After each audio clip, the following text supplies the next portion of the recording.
What's up? Welcome back to my channel, or for the first time for new, I'm Sylvan, and today I'm going to be reacting to the Myriad Celestia trailer, Anti-Destruction Alliance. I am so hyped to get into this. We're finally starting to get Star Rail content again, and I have a feeling that this is going to very much hint towards the intended storyline of 4.0 onwards. The fact that we have, I believe, Asat Pramod is the name, in the thumbnail is super exciting. Design-wise, he was very much one of the Lord Ravagers I was most interested in. And if I'm remembering correctly, he's supposed to be the Lord Ravager that will destroy Elation, so it lines up with us going into all this Elation stuff anyways. And I'm just excited to see what this is going to show us, what this is going to hint towards, that kind of thing. Feel free to like and subscribe if you enjoy the video, leave a comment on your thoughts, consider becoming a channel member if you want to support me just that little bit extra, and let's get into this.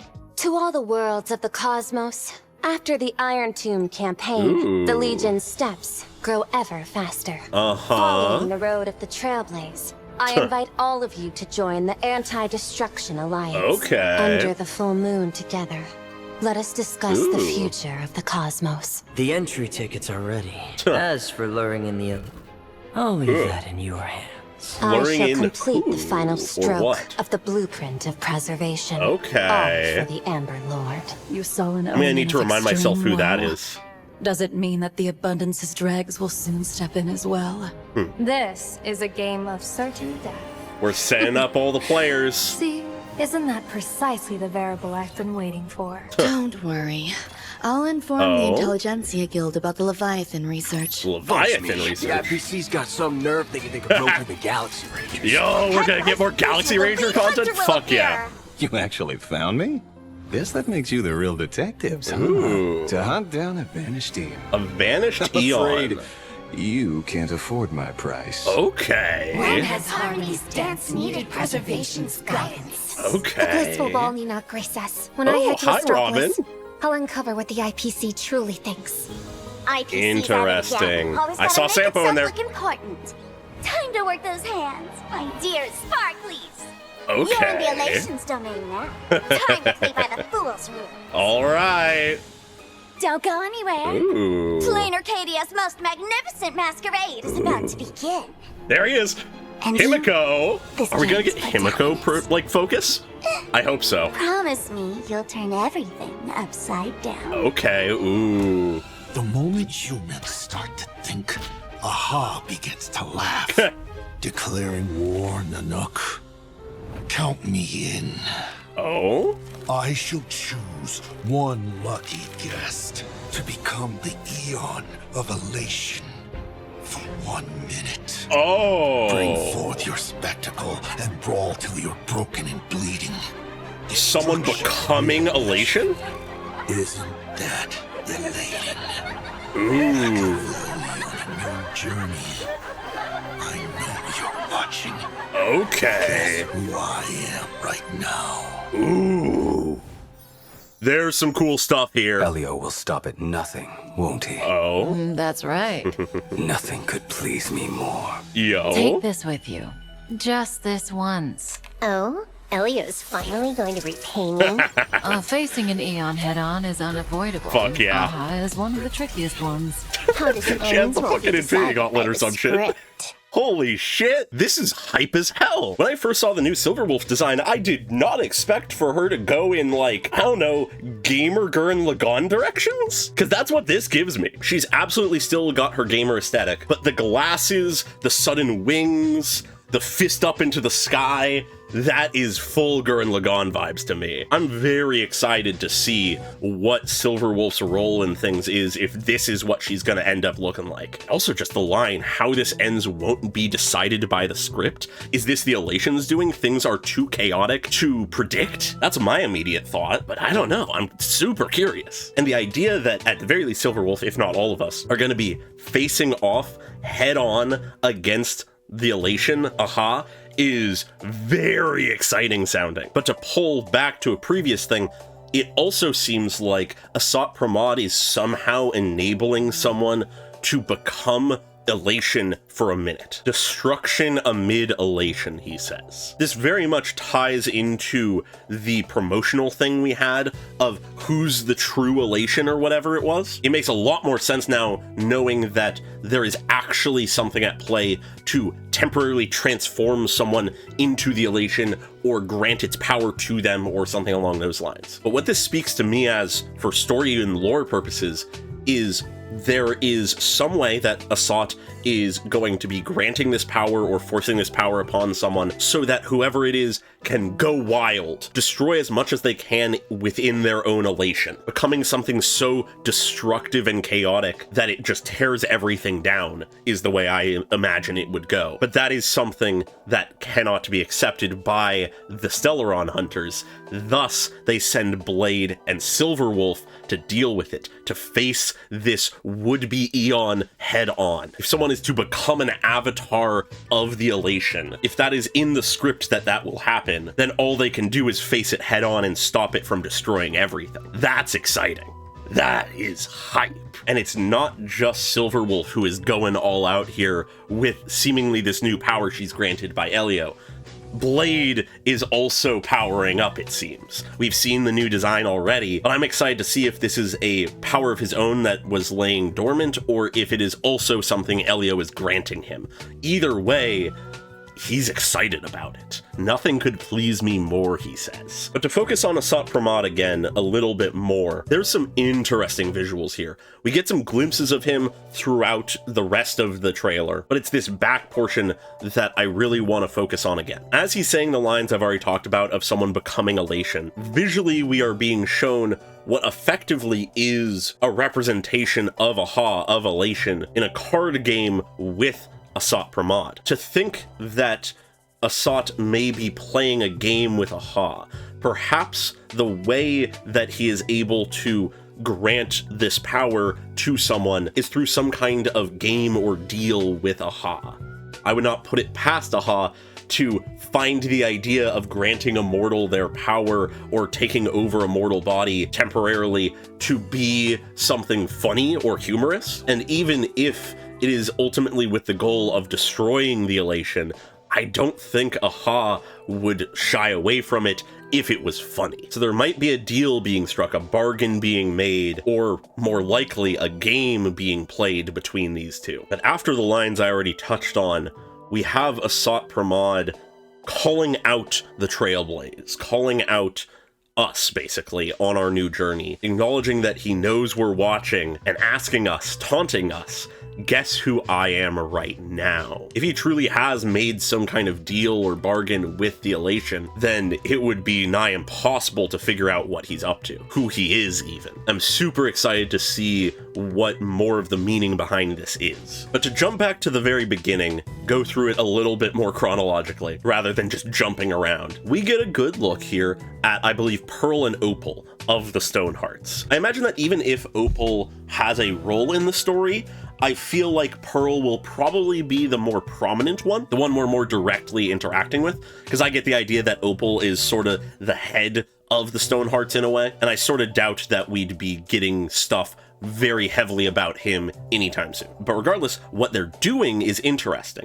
It seems that with the fall of Iron Tomb, the acknowledgement of how dangerously apocalyptic that event was, and that to varying degrees of success, various factions were able to come together in that moment of crisis. It seems that the Stonehearts are essentially sending out a offer of treaty of alliance against the destruction to form a unified front against the Lord Ravagers and Nanook, which is exciting, it's interesting, and perhaps is the reasoning of why we end up going to Planar Arcadia, to form this pact, to form this alliance, negotiate its conditions, that kind of thing. If that's the case, that's very exciting. But there's some interesting lines mixed in here already, and there's also some interesting visuals. First off, we get a hint at the different factions that will be represented in this alliance in all likelihood, or at least will attempt to be. We of course have the Preservation represented through the Stonehearts, presumably, though hypothetically it could be another Preservation faction, given that we sort of have the IPC symbol in the center. The Elation, of course, that's tying into this somehow, even if it's less so them being part of the alliance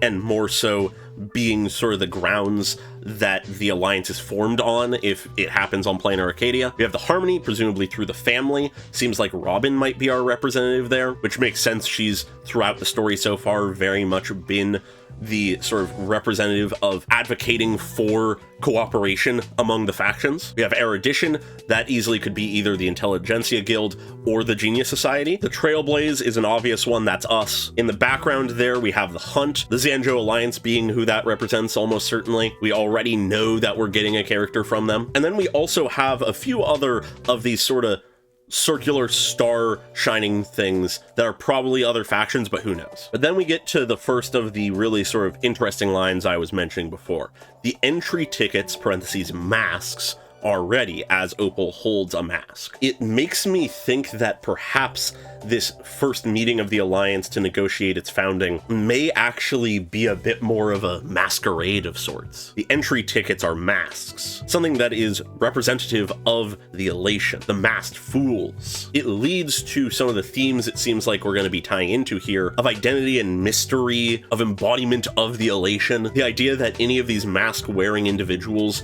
coming to Planar Arcadia could embody and be an avatar, a herald for the elation themselves. It's an interesting idea, and the fact that the Stonehearts seem to be the ones handing these out is very intriguing, because if this is in collaboration with the Masked Fools, the Preservation, the IPC, is not the faction I first imagined working closely with such a chaotic group, but who knows? There's clearly a lot going on here that we don't fully understand yet, but it's exciting. But then immediately after that line, we get the line that points me to the fact that Pearl is probably going to be the one that actually is involved of the Stonehearts, given that Opal is saying to her, as for luring in the blank, I'll leave that in your hands. So she has a mission. The entry tickets, the invitations have been handed out. Everyone is coming. Everyone will be here. It is up to you to pull in whatever this other thing is. Perhaps the elation itself, or maybe this is a layered game of sorts where Asat Pramod is doing his schemes, but actually the Stonehearts are trying to lure him in so that the founding of the Alliance can be born on defeating another Lord Ravager, perhaps? I'm not entirely sure, but there's some possibilities of what that blank could be. Given that it's phrased as luring in the blank, I don't think it's necessarily a person necessarily, or at the very least, it's not being phrased as a person. It's either the title of someone or something grander like the elation itself, or perhaps another Aeon to complicate things. I'm not sure. There's a lot of possibilities. But in response to that, Pearl accepts the task and says that she will complete the final stroke of the blueprint of preservation. It leads me to the idea that they are playing at more games than just forming this alliance, or at the very least, they are doing more to found the alliance than just announcing and inviting people into it. And the phrasing leads me to sort of two distinct ideas, all based around blueprint as a phrasing. One is that it leads me to the idea that the founding of this alliance is sort of the final piece to finally then enact some grand plan of the preservation of the IPC, which, given that they are of the preservation, could just be that they need this alliance to exist so that they can properly defend their interests and the worlds that they control from the destruction. It could be that simple and semi-altruistic, but it also could be to some other goal that we yet are not privy to. But the other thing that the word blueprint leads me to is sort of reminding me of, as we can see in this shot, Pearl seems to be mechanical in nature, or at the very least a puppet of some kind. It's most obvious on her hand. She has these very segmented joints and body parts, which leads me to be very interested in what her deal is going to be, who she is, what exactly she is, that kind of stuff. But then we jump from the preservation, the IPC, to that of the Xianzhou, which we have an interesting pair here. The fact that Jingliu is alongside Yao Guang here, not seemingly in any way restrained, is sort of surprising. It leads me to question what exactly the Xianzhou is planning for Jingliu, what exactly they expect of her in this case. If she'll have a role in things, or if she'll continue to just sort of be in the background. But of course, the main focus here is on Yao Guang. As Jingliu mentions an omen of extreme woe that Yao Guang supposedly saw, and asks if it means the Abundance's dregs will soon step in as well. An extra complication to things. As we mount this defense against the destruction, the Abundance may try to rear its ugly head. But this serves mainly to give us a glimpse of what Yao Guang is like, who she is, what her aesthetic is. She says in response to that line from Jing Liu, "This is a game of certain death."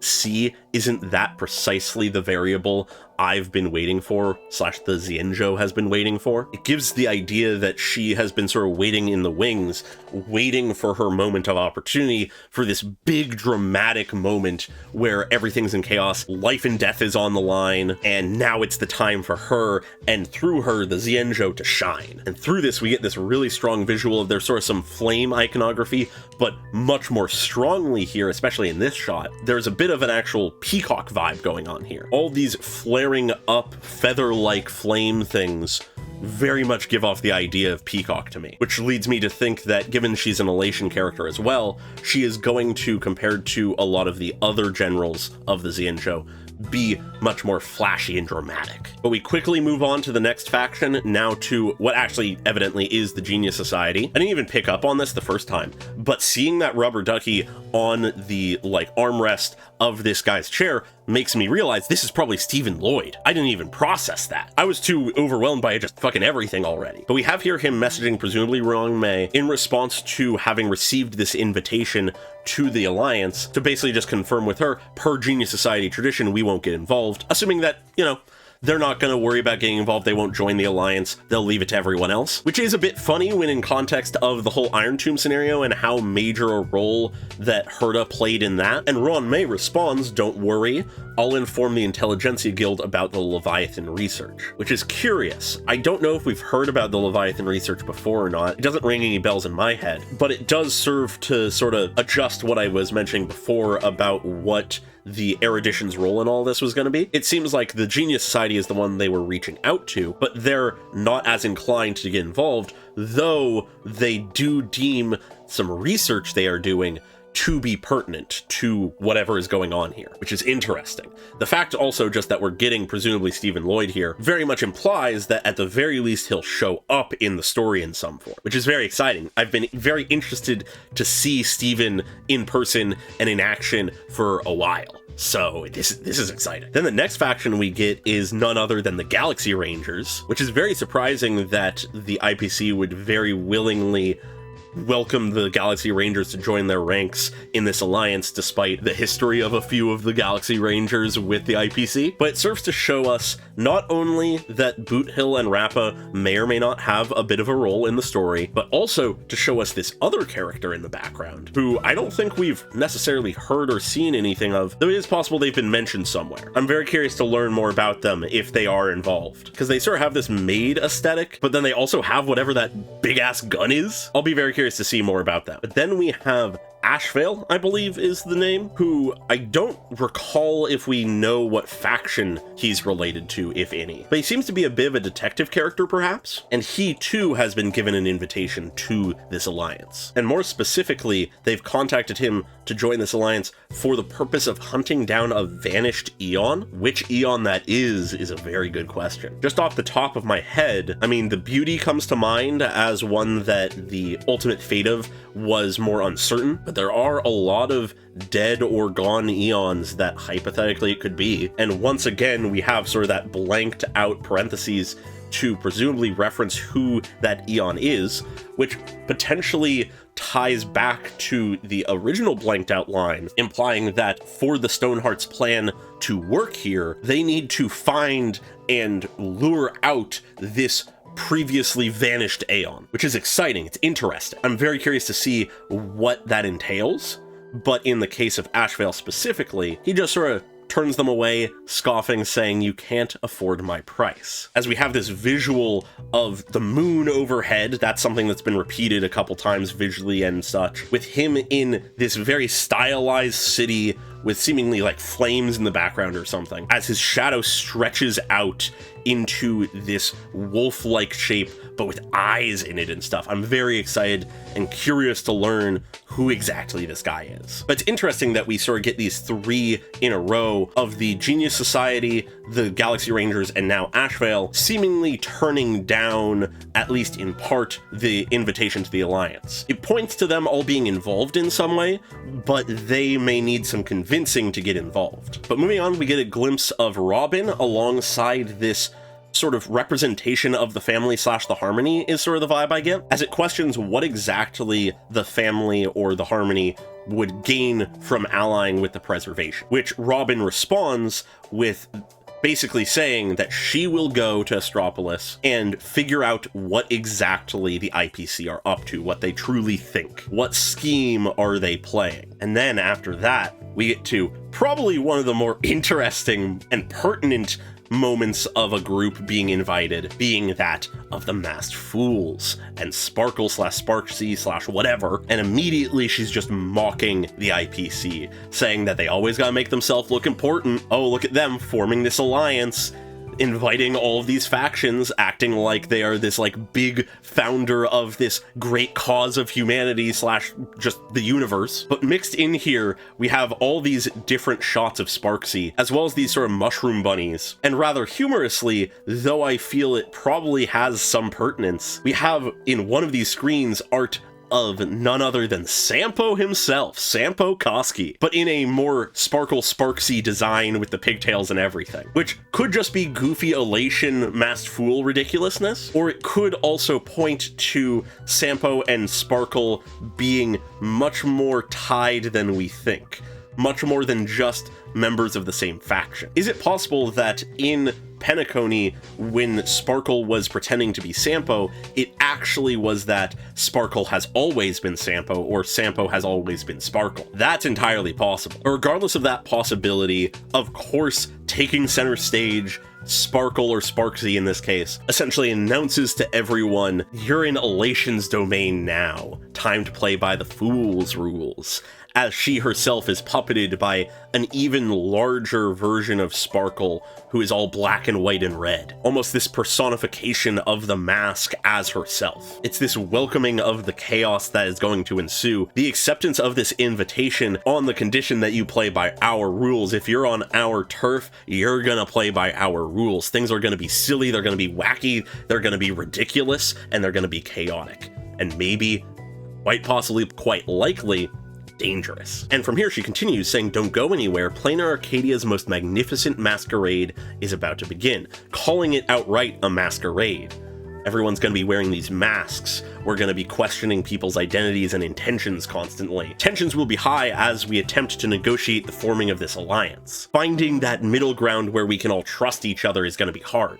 But within all of this, we also catch a glimpse of all of the other major players that are going to be involved, not counting the Stellaron Hunters who we see at the very end. We have, I believe, Evanescia, the Yae Sakura XP, who I'm incredibly curious to learn more about. This lady who I don't immediately recognize who she is, but clearly is focused on, so has importance. Nihilux is the next one, I believe. Being this writer, comic artist type character, once again, very curious to see what her deal is. And of course, mixed into all of this is Sat Pramod, just hanging out in the city already. But then, very intriguingly, at the center of all of this, there's Himiko. Is this finally gonna be the storyline that gives Himiko a focus? That is both exciting and terrifying to me, because as every Star Rail player knows, whether from playing Impact Third or hearing all the Impact Third players talking about how she's doomed, I don't know if they're going to, now finally giving her a focus, repeat the past and take her from us, or subvert that. Given that we're in Elation's domain, I can see how either could be interesting, either could be funny. And of course, it's entirely possible that we don't even focus on that as a possibility,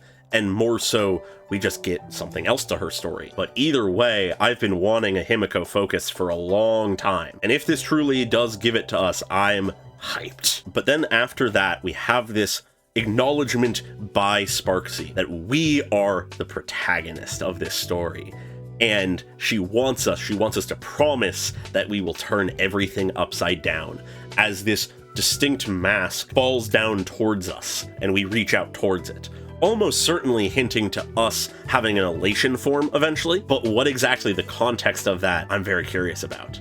How exactly shall we embrace the elation or gain its power, and for what purpose? But then from there, we begin to move into some of the stuff I already touched on with the Sot Pramod, though I will acknowledge the once again focusing on the moon. In this case, it's personified with a face and glasses before being flicked out of the sky and falling down. As Asat states, every time humanity begins to think, Aha begins to laugh. Trying to make sense of things, trying to understand things, trying to figure stuff out is foolish. Why bother? Or perhaps alternatively, seeing people struggle and fail to figure things out to understand the cosmos is funny. But then, tie into the visual of the moon, interestingly enough, the moon not only falls, but breaks down and destroys the card house that was being stacked up by Aha. Perhaps the moon will be a tool of some sort, or there is more to the moon than we think. But then, equally if not more interesting, is the line from Asat here, declaring war on Nanook, obviously referencing this alliance being formed. Count me in. Is this him truly switching sides? I sort of doubt it. Is this him infiltrating the alliance to make it fall apart from the inside with this gambit of one person gaining the power of the elation for a minute? Quite possibly. What exactly his game plan is hard to say, but it's clear that he's playing a game just as much as the Masked Fools are, just as much as the IPC are, just as much as any of these factions are. Everyone's playing their own games, everyone has their own plans, but they are to varying degrees impenetrable to understand. And it's here that we return to this line of guess who I am right now, which, though I already talked about, another thought that occurs to me is perhaps Asat somehow has attained the power or in some way fused with or assimilated with Aha themselves. What if right now they are Aha and they will grant their power and being to someone else for some purpose? That's a possibility. But that ultimately is the end, though of course there's the stuff with Elio and the Stellaron Hunters after this. I already touched on that, so I think I'll leave things here. This is incredibly hype. It sets up a ton for this next storyline, which is very exciting. I know that there's been a little bit of unease and uncertainty with the upcoming Planar Arcadia stuff for all the real world reasons, but I, after this, am hopeful that it'll at the very least on a story level be interesting. So with that, feel free to like and subscribe if you enjoyed the video, leave a comment on your thoughts, and very special thanks to all of my channel members, including Amorphosilica, Desaize, Pokelove 101, and Unusual Echo at the normal tier, and Kano Nano at the cool person tier. Really appreciate your support, as always, and I hope you all have a great day. Bye-bye.